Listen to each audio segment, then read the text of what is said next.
If you've ever felt like your life is delayed, misunderstood, or unfair, the story of Joseph will speak to you. Because Joseph didn't become a governor overnight. He became a governor through a process, through character, preparation, wisdom, and God's timing. And here's why this matters for your money life. Joseph is not just a faith story. Joseph is also a stewardship story. It's a biblical blueprint for building stability, managing seasons, and preparing for the future with peace. Stay with me, because near the end, I'll give you Joseph's financial plan in simple steps you can apply this week, especially if your income is small and your stress is big. Joseph's story begins in Genesis 37. He's young, he has dreams, and he believes God has a purpose for his life. But his brothers reject him. They betray him and sell him into slavery. In one moment, he goes from family to isolation, from comfort to uncertainty. This is a painful truth many people don't talk about. Sometimes God gives you a dream, but the path to that dream is not straight, it's not clean, it's not easy. Joseph is taken to Egypt and becomes a servant in Potiphar's house. And Genesis 39 shows a key pattern. Even in a low place, Joseph works with excellence. He becomes trustworthy. He becomes consistent. And because he is faithful in the small, responsibility increases. This is the first principle for faith builds wealth. God's favor and your faithfulness often meet in the same place, not in shortcuts, in consistency.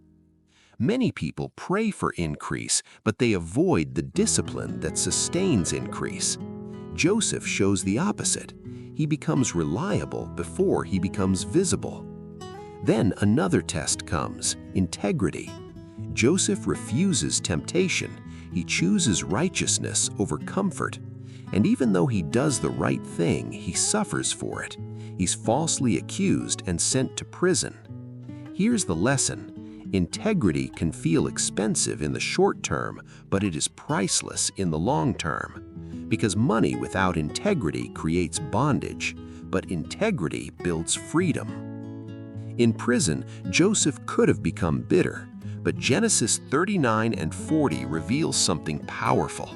God is still with him, and Joseph is still serving. He doesn't stop being useful. He doesn't stop being faithful. That is a financial lesson too. When you feel behind, bitterness steals energy, but humility and discipline keep you moving forward. While in prison, Joseph interprets dreams for two men connected to Pharaoh's household. Time passes. It feels like nothing is changing. Then suddenly, Pharaoh himself has dreams that no one can interpret, and that is when Joseph is remembered, brought out, and placed in front of the most powerful man in Egypt. This is one of the clearest pictures of God's timing. Joseph's preparation happens in hidden places, but his appointment happens in one moment. Not because Joseph pushed his way into the palace, but because God opened a door at the right time. But notice what Joseph does in Genesis 41. He doesn't only interpret Pharaoh's dream, he offers a plan. He explains that Egypt will experience 7 years of abundance followed by 7 years of famine. Then he gives a strategy. Store food during the years of plenty so the nation can survive the years of lack. This is biblical financial wisdom in one sentence. Manage abundance with discipline so scarcity doesn't destroy you. Joseph is elevated to governor, second in command, because he combines spiritual discernment with practical stewardship. He has faith and a plan. He has trust in God and systems for daily life. Now let's take this story and turn it into a faith-based money blueprint you can live by. Here are the first 3 pillars from Joseph's life. Pillar 1. Be faithful in the small, even when it feels unfair. Joseph didn't wait for a perfect environment to do excellent work. He worked with excellence in the house and in prison. In modern life, this means you build wealth by building trust, showing up, being consistent, finishing what you start, and becoming dependable. Pillar 2, protect your character, because character protects your future. Joseph's integrity cost him in the short term, but it positioned him for long-term influence. For money, this means you avoid untrustworthy shortcuts, risky, quick money, and emotional choices that break your peace. Pillar 3, prepare quietly, because preparation is a form of faith. Joseph's gift grew through time and testing. In finances, preparation looks like learning basic budgeting, understanding your bills, tracking your spending, and building a small buffer, even if it starts tiny. Now we move into the most important financial principle from Joseph's story: seasons. Joseph's entire strategy is built on recognizing seasons. There is a season of abundance and a season of famine, and wisdom is knowing what to do in each season. Most people do the opposite. They treat abundance like it will last forever, and they treat famine like it will end tomorrow. That mindset creates panic. Joseph teaches a better mindset. When you have more, you don't increase your lifestyle, you increase your preparedness. And when you have less, you don't collapse, you follow the plan you built earlier. So here's the first practical step you can take today. Identify your season. Are you in a famine season right now? Tight budget, pressure, debt, unstable income? Or are you in a plenty season? Some extra margin, more stable income, fewer emergencies?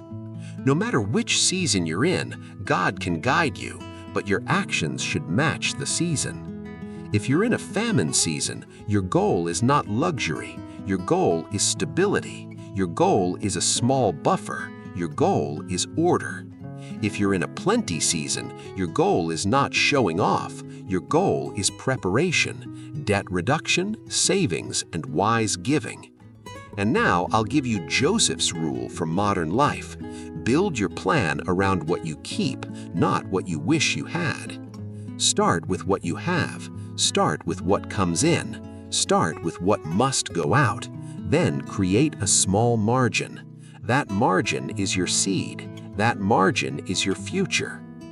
In the next section, I'll show you the practical Joseph plan, how to create a simple system for saving, spending, and building peace, even if your income is small. Now let's build Joseph's plan into your real life. In Genesis 41, Joseph's strategy includes storing during abundance. One detail from the story is the idea of collecting a portion during the good years. That principle is timeless. When you have more, you store a portion. When you have less, you protect the basics. Here's Joseph's money blueprint in 7 simple steps. Step 1. Count your grain. Joseph didn't guess, he measured. For you, that means you stop avoiding your numbers. You track what comes in and what goes out. Not perfectly, honestly. If you don't look, anxiety grows. If you look, clarity grows. Clarity is the beginning of peace. Step 2. Protect your essentials first. Food, housing, basic transportation, required bills. When your budget is tight, peace comes from a simple rule: essentials first, emotions later. Step 3. Build a small storehouse. Joseph built storage for the future. Your storehouse starts with a small emergency buffer. Not a huge goal, just a first goal. A small buffer stops emergencies from turning into debt. Even if you start with $5 a week, it's not small when it's consistent. Step 4. Set a portion rule. Choose a simple portion you can sustain. It might be 1%, 3%, 5%, or even a fixed amount. The goal is consistency, not perfection. The portion rule turns saving into a habit, not a dream. Step 5. Reduce waste and leaks. In famine seasons, leaks destroy you. Subscriptions you forgot, Small daily spending, late fees, impulse buys. Joseph didn't waste abundance, he directed it. You do the same by closing one leak at a time. Step 6. Create boundaries that protect you in weak moments. Impulse spending, late-night shopping, emotional spending, these are moments when you're tired and vulnerable. Boundaries are not punishment, they are protection. If you struggle with impulse spending, use a waiting rule. If you struggle with late fees, use reminders. If you struggle with overspending, use a weekly limit. Step 7. Keep your heart clean, because wealth without peace is not biblical prosperity. Joseph's story ends with forgiveness and purpose. He recognizes that God used what was meant for harm to bring preservation. That teaches us something powerful. Bitterness blocks peace, and peace is part of biblical prosperity. Now, let's connect this back to why Joseph became governor. Joseph was promoted because he had 3 things at the same time: God's presence, personal integrity, and practical wisdom. He had spiritual discernment, he could interpret. He had character, he could be trusted.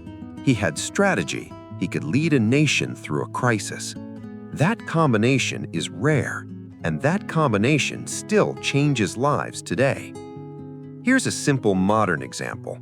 Imagine someone gets paid and immediately spends everything because they're trying to feel better. That person stays anxious. But another person gets paid and sets aside a portion first, even a small portion, then covers essentials, then lives within the remaining limit. That person builds stability slowly. The difference is not income first. The difference is order first.